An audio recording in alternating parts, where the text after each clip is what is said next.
जीवन में सफल होने का राज, परिश्रम करते रहो। और आज के जो हमारे गेस्ट है, ये टॉपिक ही उन्हीं से रिलेटेड है, क्योंकि उन्होंने अपने जीवन में परिश्रम करते रहे। आज डायरेक्ट सेलिंग के माध्यम से उन्होंने अपनी जिंदगी में बहुत सारी चीजों की अचीवमेंट को हासिल की है। तो दोस्तों, आज का हम लोग सेशन को इसी टॉपिक के साथ में शुरू करेंगे। दोस्तों, मैं सैफ हुसैन का host dream to reality talk show के। दोस्तों, आज के हमारे जो गेस्ट है, वो एक ऐसी जगह से बिलोंग करते हैं जिन्हें हम दुनिया में जन्नत कहते हैं, यानी कि कश्मीर। जी हाँ, हमारे गेस्ट रफीक जी हमारे साथ हमारे टॉक शो में मौजूद है। तो चलिए सर का स्वागत करते हैं। सर, आपका वेलकम है हमारे talk show Dream to Reality में। Thank you Saif sir, thank you.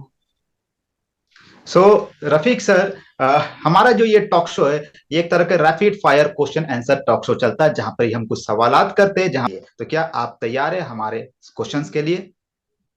Yes तो सर, मैं चलिए रेडी हूँ। सर, शुरू करते हैं हमारा पहला सवाल कि डायरेक्ट सेलिंग में आज आप बहुत अच्छी मुकाम पे पहुंच चुके हैं, बहुत सारी अचीवमेंट ले चुके हैं और अपने साथ कई सारे लोगों की जिंदगी तो बदल रहे। लेकिन जब लाइफ में डायरेक्ट सेलिंग नहीं था, तो लाइफ कैसी थी और क्या सपने थे, कैसी लाइफ चल रही थी? सैफ सर, मैं आपको भी बताऊं और आपके सारे दर्शकों को बताऊंगा कि मैं इससे पहले इंडियन बॉर्डर सिक्योरिटी फौज बीएसएफ के अंदर था मैं, जो कि फौज के साथ वाबस्ता है। एंड मैंने अपनी जिंदगी की बहुत कम एज से 18 साल की एज से मैं फौज में ज्वाइन कर चुका था। एंड सपने बहुत बड़े थे और चैलेंज बहुत ज्यादा थे। मैं घर का अकेला लड़का था, चार सिस्टर थी और उनकी जिम्मेदारियां भी मेरे ऊपर थी। और मैंने जब बीएसएफ में ज्वाइन करा तो बीएसएफ चूंकि बॉर्डर की फौज है, तो अलग अलग स्टेट्स में मैं बॉर्डरों के ऊपर रहा। तो बहुत सारा स्ट्रगल किया लाइफ में, लेकिन बहुत कुछ सीखने को भी मिला। जैसे कि आपने बताया कि आप अपने करियर की शुरुआत 19 साल की उम्र से फौज में कर चुके थे, यानी कि यस इंडियन आर्मी में बहुत सारी स्टोरीज हो जाना चाहिए। कोई ऐसी इंटरेस्टिंग स्टोरी अगर है आपकी इंडियन आर्मी से रिलेटेड, तो जरूर बताएं। सर, मैं बताऊं, एक्चुअल में अगर स्टोरियां बहुत सारी हैं, तो ऐसी बहुत सारी स्टोरियां हुई कि हम अपनी जिंदगी में बहुत नाइटें भूखे सोए। बहुत बार पानी पीने के लिए नहीं मिला है, बहुत बार मुंह धोने के लिए, नहाने के लिए नहीं मिला है। और एक बार मैं त्रिपुरा में था, मुझे अभी भी याद है, हम वहाँ इलेक्शन कराने गए थे और एक जगह जंगल में रुके हम रात को। और वहां पर एक होज टाइप का था, सर सर बोलेंगे हम उसको, तालाब टाइप का तालाब। और वो तालाब के किनारे में इन्होंने पानी देखा फौज ने, और वहीं गाड़ियां रोकी, उसी पानी से खाना बनाया, हम लोगों ने खाया खिचड़ी विचड़ी और सो गए। सुबह को उठ के जब मुंह धोने के लिए गए, आप यकीन मानो, गोबर था उस पानी के अंदर। तो यानी कि हमने गोबर वाले पानी से खाना बनाया भी और खाया भी और सो भी गए, और सुबह उठ के उसी से मुंह धो के आगे चल दिए। इस तरह के बहुत सारे स्ट्रगल देखे हैं जिंदगी में सर। और अगर इंटरेस्टिंग स्टोरी बताऊं मैं आपको, तो सबसे बड़ी खूबी है फौज के अंदर ये कि एक अपने अंदर में देश सेवा का भाव होता है इंसान को, कि यार मैं देश के लिए कुछ कर रहा हूँ। तो ये बड़ी एक बहुत बड़ी एक्साइटमेंट होती है इंसान के साथ, देश सेवा का भाव। एक जोश होता है कि मेरे ऊपर फख्र कर रही है दुनिया, गर्व है, मैं गर्व हूँ देश का। इस तरह की बहुत सारी चीजें हैं सर। बिल्कुल बिल्कुल सर, बहुत अच्छी चीज कही और बहुत हमें भी गर्व फील होता है। सैल्यूट है आप जैसे लोगों के ऊपर में। लेकिन सर, फौज की लाइफ, इतनी बड़ी लाइफ और इतनी बड़ी रिस्पॉन्सिबिलिटी, ये सारी चीजें चल रही थी। फिर ऐसा क्या हुआ, ऐसी क्या चीज आपको लगी कि डायरेक्ट सेलिंग की तरफ आपका रुझान आगे बढ़ा? सर, मैंने बोला, मैं फर्स्ट टाइम में जब नेटवर्क मार्केटिंग का प्लान देखा, तो उससे पहले मैं, क्योंकि मेरे सपने बड़े थे, फौज के जॉब के साथ मैं अमीर बनना चाहता था। मैं साफ लफ्जों में बताऊं तो मैं अमीर बनना चाहता था, लेकिन वो भी लीगल तरीके से, इलीगल काम करके नहीं। और जब लोगों की गाड़ियां शानदार कोठियां में देखता था, तो मेरा दिल मचलता था, यार मेरे पास भी ऐसा होना चाहिए। लेकिन मुझे पता था कि एक जॉब करके मैं ये चीजें प्राप्त नहीं कर सकूंगा। इससे मैं सिर्फ अपने घर की रोजमर्रा की जिंदगी को चला पाऊंगा। तो मैंने बिजनेस स्टार्ट किया सर। मुझे लगता था जो लोग बिजनेस बोलते हैं, क्योंकि डायरेक्ट सेलिंग में आने से पहले लोगों को ये पता ही नहीं होता है एक्चुअल में बिजनेस क्या होती है। दुकान को भी लोग बिजनेस बोलते हैं, गाड़ी को भी लोग बिजनेस बोलते हैं, एक रेस्टोरेंट चाय वाला भी बोलता है जी मैं बिजनेस करता हूँ। एक्चुअल में वो बिजनेस नहीं होता है, एक्चुअल में वो हम सेल्फ एम्प्लॉय होते हैं। तो मैं जॉब करते हुए, अपनी फौज की नौकरी करते हुए, मैंने एक बस लिया सर। और वो बस ऐसी ली, मैंने वो ड्राइवर को दे दी, और मेरे दोस्त ड्राइवर ने क्या किया, अपनी मनमर्जी से चलाया।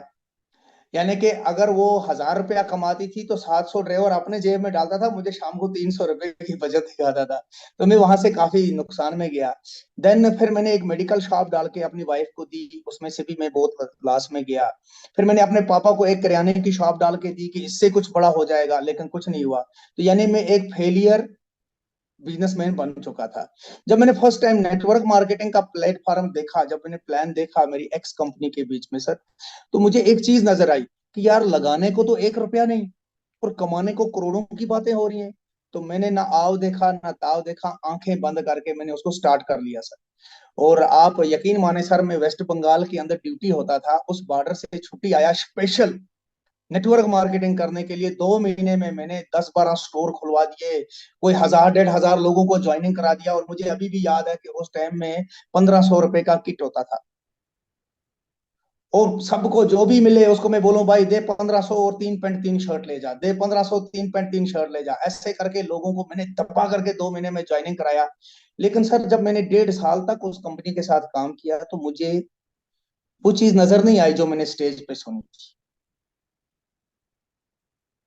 तो फिर मैं बदलते गया कंपनियां सर, बहुत सारी कंपनियां बदली, क्योंकि कई बार नए नए लीडर आते थे, वो बोलते थे अब की बार बहुत बड़ा हो जाएगा भाई, जबरदस्त ये वो, जैसे आपको पता है आम लोग बोलते हैं। तो इस बीच में जिस कंसेप्ट में मैं आज हूँ, जिसके माध्यम से मैं आप जैसे इतने खूबसूरत चैनल और आपके इंटरव्यू में बैठा हूँ, आज इंडिया के अंदर मेरा एक पहचान है सर, क्राउन डायरेक्टर लेवल है वेस्टीज बिजनेस के अंदर। ये इससे पहले भी 3 बार मेरे पास आ चुकी थी, 2011 में भी, 2015 में भी, 2018 में भी। लेकिन हर बार मैंने वेस्टीज को वेस्टेज समझा था, मैं वेस्टेज बोलता था यार, ये मेरे को नाम से नफरत था सर, सच बोलूं तो। 2019 में 27 जून को मुझे मेरे मेंटर, मेरे गुरु, मेरे अपलाइन, मेरे स्पॉन्सर मिस्टर सदर अली मीर सर हैं, जो कि नेवी मुंबई के रहने वाले हैं, डबल क्राउन डायरेक्टर आज हैं, उस टाइम में वो आई थिंक डायमंड डायरेक्टर थे। और उन्होंने मुझे इस वेस्टीज के बारे में अच्छे से समझाया। जब मैंने वेस्टीज को अच्छे से समझा तो फिर मैंने इसको स्टार्ट किया सर। और स्टार्ट करने की कहानी ऐसी हुई सर, 27 जून को मैंने वेस्टीज को जब स्टार्ट करा, और उस टाइम में मैं बालाकोट बॉर्डर के ऊपर था। और रिसेंटली बालाकोट बॉर्डर जो इंडिया का मशहूर बॉर्डर है, आप जानते होंगे, और बहुत सारे लोग, इंडिया का हर इंसान जानता है, बालाकोट बॉर्डर पे था मैं। और सर्जिकल स्ट्राइक रिसेंटली हुआ था, उससे 4-6 महीने ही पहले। वहां कोई मोबाइल नहीं चलते थे सर, ना 2G ना 3G ना 4G। और अगला इंसिडेंट ये हुआ सर कि 2 महीने के बाद अगस्त 2019 को हमारे होम मिनिस्टर साहब ने अनाउंस कर दिया कि जम्मू कश्मीर के अंदर से आर्टिकल 370 को हटा दिया गया है। उसको लेके हड़तालें हुई, और इतनी हड़तालें हुई कि 8 महीने तक यहाँ मोबाइल कनेक्टिविटी टोटल बंद हो गई। जो थोड़ा बहुत लोगों के बीच में था वो भी खत्म हो गया।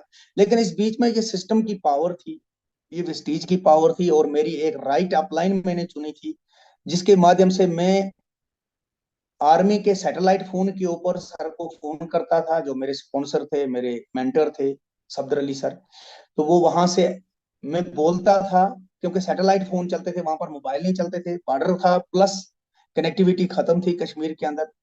तो इस 140 का झटका लगा मुझे कि यार स्ट्रगल करने के बाद अदर कंपनी में 4,080 रुपए का पे आउट आता है, यहाँ ना मैं दुनिया से संपर्क टूट चुका है फिर भी 4,040 का पे आउट आया। तो मैं बड़ा खुश हुआ। और मुझे अभी भी याद है कि मेरे को उस टाइम बड़ा मजाक उड़ाया गया, क्योंकि पहले महीने जो मेरा पे आउट आया था जून का, वो था 213 रुपए सर। दूसरे महीने का 1,277, और तीसरे महीने का 4,080। और शॉकिंग न्यूज ये थी कि 4,080 जिस महीने आया उस महीने पूरा कश्मीर बंद था। 8 महीने कश्मीर बंद रहा, और 9वें महीने खुला, फरवरी में खुला, तो मार्च में प्रधानमंत्री जी ने एक घोषणा कर दी कि कोरोना हो गया है, अब लॉकडाउन है। तो यानी कि मकसद झटके पे झटका जिसको बोलते हैं, मेरे लिए वो झटके पे झटके आ रहे थे। एंड फिर अब तक वो कोरोना की मार झेल रहे हैं। लेकिन सर 14वें महीने में, यानी कि ज्वाइनिंग करके 14वें महीने में मैंने अपने लेवल को डायमंड डायरेक्टर कर लिया था। 213 के पे आउट को मैंने 83,000 पे ले गया, वो भी पार्ट टाइम फौज की जॉब करते हुए। तो संदेश ये है सर मेरी तरफ से कि अगर एक फौजी आदमी बालाकोट बॉर्डर में बैठ करके मोबाइल कनेक्शन के बगैर, 2G भी नहीं चल रहा हो, इस हालत में भी अगर वो 14 महीने में 83,000 के पे आउट पे जा सकता है, तो जो लोग हमेशा जॉब करते हैं या कुछ भी पब्लिक काम करते हैं, लोगों के साथ पब्लिक डीलिंग है उनकी, लोगों के बीच रहते हुए वो ये शिकायत करें कि हमारी कोई बात नहीं, तो मुझे बात हजम नहीं होती। अपने आप में कई बार हंसता हूं मैं कि यार ये बंदा क्या बोल रहा है। जी बिल्कुल सर। सर, बिल्कुल बिल्कुल ठीक कहा आपने कि जिस कंडीशन आप बता रहे हो कि एक पर एक प्रॉब्लम, कि पहला प्रॉब्लम हो गया कि भाई बॉर्डर में, फिर प्रॉब्लम आ गया कि 370 हट गया, फिर प्रॉब्लम आ गया कि कोरोना हो गया, और ये सारी सिचुएशन में आप काम कर रहे थे और अचीवमेंट भी हासिल किए। तो सर इसी से रिलेटेड हमारा अगला क्वेश्चन ये है कि ऐसी क्या वजह था या ऐसी क्या चीज आपको लगी जो आपको इतने सारे चैलेंजेस आने के बाद भी डायरेक्ट सेलिंग और वेस्टेज में रोकी रही? ऐसी कौन सी चीज थी? सर मैं यहाँ पर मैं आपके सवाल को दो तीन जवाब बन रहे हैं। पहली चीज सर कि मेरे अपने डिजायर थे। पहली बात ये थी सर। दूसरी बात ये थी कि सर मैं आपको बताऊं, मैं डिजायर के साथ मेरे शौक थे अमीर बनने के, लाइफ को एंजॉय करने का, एक अच्छी गाड़ी, एक अच्छा घर। इवन कि मैं वेस्टीज से गाड़ी ले चुका हूं, लेकिन एक अच्छी गाड़ी, एक अच्छा घर। और सबसे बड़ी अगर बात कोई मेरी अंतरात्मा से पूछे सर, तो मैं एक चीज, मैं नेटवर्क मार्केटिंग को, अगर इथिकल कंपनी हो और एक सही सिस्टम हो, तो मैं नेटवर्क मार्केटिंग को एक नेक काम समझता हूँ सर। क्योंकि आज हाँ। हमारे ऐसे बच्चे हैं, ऐसे भाई हैं, ऐसे बहन हैं जो एमबीए करके, पीएचडी करके बेरोजगार घूम रहे हैं सर, टेंशन में हैं, ड्रग्स करते हैं सर, वो ड्रग्स का शिकार हो गए हैं। मैं आपने आपके माध्यम से पूरे दर्शकों को एक फिल्म रिकमेंड करूंगा सर, जिसका नाम है गर्द गुले। और गर्द गुले पिक्चर को वो देखें तो उनको समझ आ जाएगा सर कि वहां पर डॉक्टरेट करने के बाद भी लोग क्या क्या नशे करने लग जाते हैं। तो आज ये वास्तव में वो फिल्म जो है वो रियलिटी के ऊपर है। हमारे यूथ आज की डेट में गलत रास्ते में जा रहे हैं। तो मेरा एक मिशन है सर कि एक नेटवर्क मार्केटिंग वाकया में हमारे देश को, हमारे युवाओं को, हमारी पीढ़ी को, आने वाली पीढ़ी को फाइनेंशियली फ्रीडम दे सकती है, जिस तरह से गांधी जी ने, या सुभाष चंद्र बोस जी ने, या शहीद भगत सिंह जी ने, इन लोगों ने जिस तरह से फाइटर बन करके राजनीतिक या पॉलिटिकल फ्रीडम दिया था, इस तरह से हम फाइनेंशियल फ्रीडम दे सकते हैं। लेकिन उसके लिए सर सारा दारमदार करता है, गौतम बादी सर बोलते हैं कि ये नीयत का बिजनेस है। अगर आपकी नीयत अच्छी है तो कारोबार अच्छा चलेगा सर। बिल्कुल सर, बिल्कुल आपने बहुत ही सही चीज कहा है कि आने वाले दौर पे अगर हमें फाइनेंशियल फ्रीडम चाहिए तो उसके लिए डायरेक्ट सेलिंग एक बहुत ही अच्छा रास्ता है। तो इसी से रिलेटेड हमारा अगला क्वेश्चन आपसे है सर, कि जैसे कि पास्ट की लाइफ डायरेक्ट सेलिंग में आने का जो रास्ता था, उसके बाद जो चैलेंजेस थे और जो डिजायर आपको यहाँ पर ही रोके रखा, तो हम ये जानना चाहते हैं कि ये तो चैलेंजेस जो आपने बताई बताई, लेकिन मैं आपके जरिए जानना चाहूंगा कि आपको कौन सी ऐसी चैलेंज थी जो आपको टफेस्ट लगी थी अपने लाइफ में, जिस चीज को आपने ब्रेक करके आगे बढ़ा? नेटवर्क मार्केटिंग के बीच में सर अक्सर ऐसा होता है, लोगों के कुछ वाई होते हैं, वो वाई पक्के नहीं होते हैं, जिस वजह से लोग 2 4 6 महीने के बाद छोड़ के चले जाते हैं। और लास्ट ईयर मेरे साथ ऐसा हुआ कि मेरी टीम के एट ए टाइम में, ये बहुत बड़ी शॉकिंग न्यूज दे रहा हूं मैं सब नेटवर्करों के लिए, 52 अचीवर, ब्रॉन्ज एंड एबो, okay. Highest pin diamond director, और लोअर पिन जो थी वो ब्रॉन्ज डायरेक्टर थी, 52 लोग एक ही दिन में एक छोटी कंपनी के अंदर चले गए सर। तो मेरे लिए बड़ा शॉकिंग न्यूज था उस टाइम। लेकिन मुझे एक पता था, वो अमिताभ बच्चन साहब की वो फिल्म वाला एक डाला है कि हम जहाँ खड़े होते हैं लाइन वहीं से शुरू होती है। तो मैंने ये ठान लिया था, क्योंकि मैं फौजी आदमी था सर, और मैंने हिम्मत नहीं हारी, लगा रहा। पहले से डबल सेमिनार करने शुरू कर दिए, पहले से डबल होम मीटिंग करनी शुरू कर दी, पहले से ज्यादा कॉलिंग करनी शुरू कर दी। उसका नतीजा ये हुआ सर कि मैं मोटिवेट रहा। और सबसे ज्यादा उसका जो मेरे मोटिवेशन का जो मैं क्रेडिट दूंगा, वो मेरे अपलाइन को दूंगा कि उन्होंने मुझे एक ही बात बोली कि रफीक, आप जब फौज में थे, बॉर्डर के ऊपर थे, क्या आपने सोचा था ये लोग आपके साथ ज्वाइन करेंगे? क्या आपने इनके लिए वेस्टीज को ज्वाइन किया? मैंने कहा नहीं सर। तो कहने लगा, आप ये सोचो, ये आपके साथ जुड़े ही नहीं थे। तो बिल्कुल। और आज सर खुशखबरी की बात ये करूं कि अगर आप दृढ़ निश्चय संकल्प ले लेते हैं, तो गुड न्यूज ये है कि आज वो सारी की सारी टीम वापस मेरे साथ आ चुकी है सर। इसके लिए मैं आपके माध्यम से उस टीम को भी शुक्रिया करूंगा, मेरी मेंटरशिप को भी करूंगा, वेस्टीज के प्लेटफॉर्म को भी, और वेस्टीज की एक जबरदस्त खूबसूरत मैनेजमेंट को भी सर। कि आज वो लोग बिल्कुल। वापस 1 साल के बाद वापस मेरे साथ दोबारा से अपनी अपनी आईडी पे काम करने लग गए सर। वाह, तब तो बहुत अच्छी बात है, बहुत बड़ी न्यूज आपके लिए है।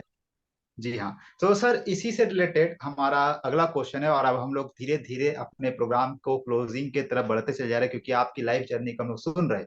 तो सर जब आपने डायरेक्ट सेलिंग को शुरुआत किया, उससे पहले जो लाइफ थी चैलेंजिंग थी, बहुत स्ट्रगल थी, तो जब डायरेक्ट सेलिंग में आए तो आपकी लाइफ में क्या क्या ऐसी परिवर्तन आए, क्या क्या ऐसी अचीवमेंट आई जो आप लोगों के साथ में शेयर करना चाहोगे?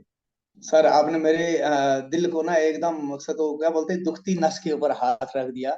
मैं आपको बताऊं, मैं एक तो पहले तो मैं पठान खानदान से हूं, और हम लोगों का पारा वैसे ही साथ में आसमान पे रहता है। ऊपर से मैं इंडियन बॉर्डर सिक्योरिटी फोर्स का जवान था, तो यानी कि और डबल, और यानी लोहे को फौलाद बना दिया गया। और मैं आपको बताऊं, मैं बहुत गुस्से वाला इंसान था, जिसमें मैंने बहुत घाटे भी खाए हैं अपनी लाइफ में, बहुत नुकसान झेला है। काफी सारे मेरे अपने मेरे गुस्से की वजह से दूर हो गए। और आपके माध्यम से मैं उन सब से माफी भी मांगूंगा, किसी का दिल दुखा हो पास्ट में, वो मेरा पास्ट था। लेकिन आज प्रेजेंट में मैं वैसा नहीं हूँ। जो मुझसे दूर है मैं उनसे माफी मांगूंगा। एंड सर मैं आपको बताऊं कि मैं सबसे बड़ी जो नेटवर्क मार्केटिंग ने मुझे चीज दी सर, जिसकी मैंने कल्पना तक नहीं की थी, कि आज आप जैसे चैनल मुझे इंटरव्यू ले रहे हैं, ये मेरे लिए बहुत बड़ी कामयाबी की बात है। एंड आज मैं स्टेज के ऊपर जब होता हूं तो कभी कभी मैं फील करता हूं कि यार ये वही बंदा है जो कभी रात को जब हम ड्यूटी के लिए निकलते थे तो कभी मुझे एक छोटा सा पतला पॉलिथीन भी सोने के लिए नहीं होता था, और मुझे कई बार लेक्चर सुनने पड़ते थे। आज मैं जब लोगों को स्टेज के ऊपर खड़े होकर के दर्श देता हूँ, स्पीच देता हूँ, और वो पर्सनैलिटी, वो एजुकेशन, वो बाकी जो चीजें थी मेरे अंदर, वो सब मुझे नेटवर्क मार्केटिंग से मिला। ये मेरे लिए बहुत बड़ा चेंज था। दूसरा, मेरा माइंड आज की डेट में 100% पॉजिटिव, मेरा गुस्सा खत्म।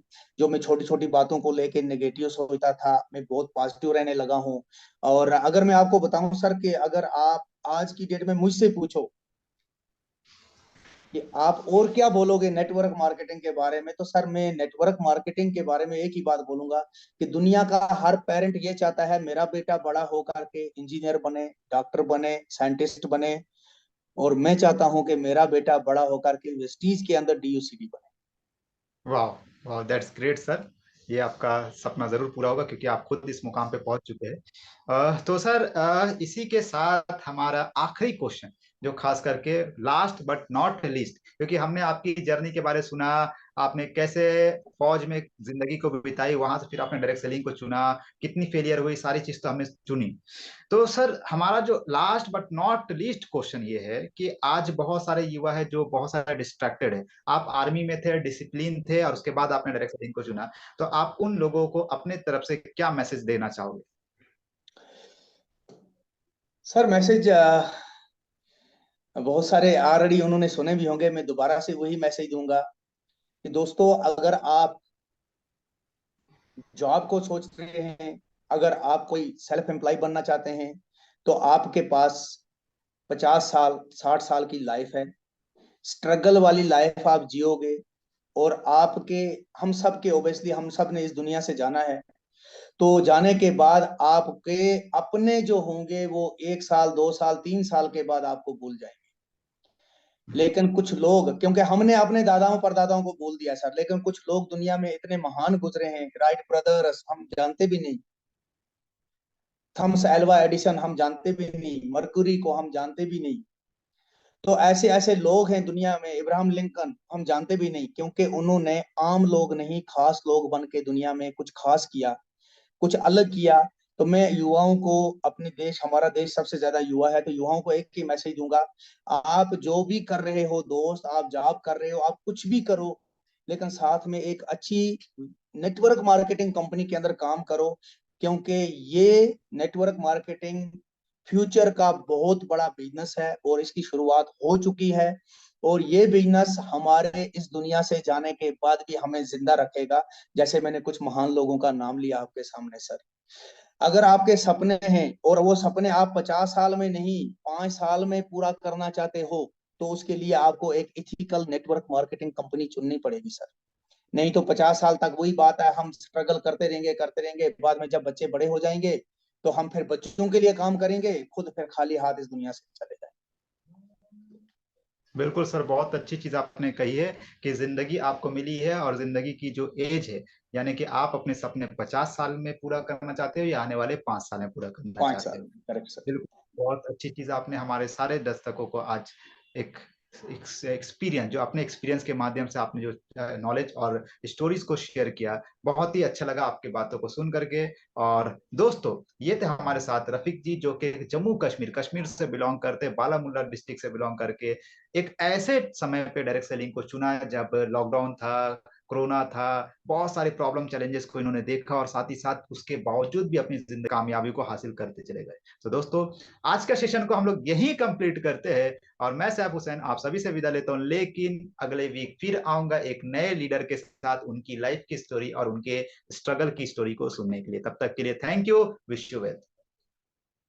Thank you so much sir, thank you so much.